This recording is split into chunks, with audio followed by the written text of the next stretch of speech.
민주당은 당초 허위 조작 정보, 이른바 가짜뉴스의 피해를 막겠다며 언론이 아닌 유튜브 같은 1인 미디어의 징벌적 손해배상제를 추진했습니다. 그런데 그로부터 10개월 뒤 결과는 정반대가 됐습니다. 국민의 알 권리가 침해될 거라는 우려에도 언론중재법을 강행하고 있고 정작 1인 미디어와 소셜미디어 관련법은 1년이 넘도록 손도 대지 않고 있습니다. 노진호 기자입니다. 민주당이 미디어 환경 바로잡기에 나선 건 지난해 10월 미디어 상생 TF를 만들면서입니다.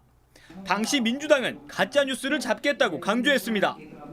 SNS와 1인 미디어를 통해서 매일 쏟아지고 있는 가짜뉴스의 심각성은 이제는 도를 넘었다고 해도 과언이 아닐 것입니다. 그러면서 언론은 대상이 아니라고 했습니다. 이 가짜뉴스 허위 조작 정보를 규제하는 거에 그 타켓은 언론이 아닙니다. 분명히 말씀드리지만 지금 우리가 타켓을 하는 것은 가짜 뉴스인 것입니다. 하지만 상황은 정반대로 흘렀습니다.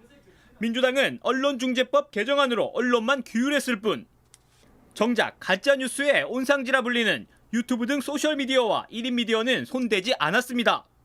언론중재법은 유튜브나 트위터, 페이스북상의 허위 조작 정보에는 적용되지 않습니다. 민주당 윤영찬 의원이 유튜브 채널 등에 최대 3배까지 징벌적 손해배상 책임을 부과하는 정보통신망법 개정안을 발의했지만 1년 넘게 계류 중입니다. 방송통신심의위원회에 따르면 지난해 코로나19와 관련한 가짜뉴스에 대한 통신민원은 총 4,624건에 달했습니다.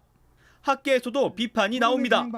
허위 정보가 쌓여야 하는 국면에서 그 중요한 역할을 담당하는 언론을 허위 조작 정보 생산의 주범으로 모는 것은 우리 사회의 허위 정보에 대한 저항력을 스스로 약화시키는 일일 뿐입니다. JTBC 노진호입니다.